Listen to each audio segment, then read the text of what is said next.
ای محمد سر تو بردار از زمین، بی کسی حال امت را ببین.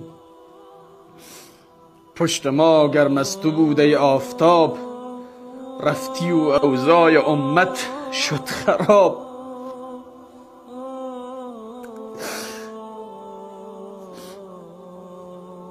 کاروان امتت بی رهبر است، ای محمد پیکر ما بی سر است.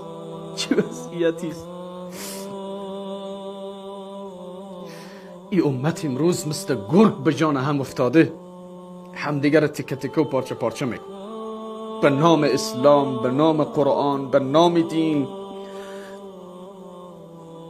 منی که 15 سال 20 سال درس خواندم، زحمت کشیدم، والله قسم است که این جنایت ها در دین نیست.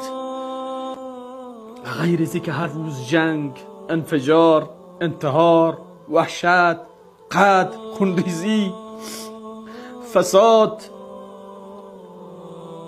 مگر چی دیدیم دیگه ما از این عمر؟ آیا تو وزیر، تو وکیل، تو رئیس جمهور، تو رئیس اجرایی مسئول نیستی در برابر اینها؟ هر قدر امروز تقبیح بکنی و تسلیت بگی، این جای اینها را نمیگیره.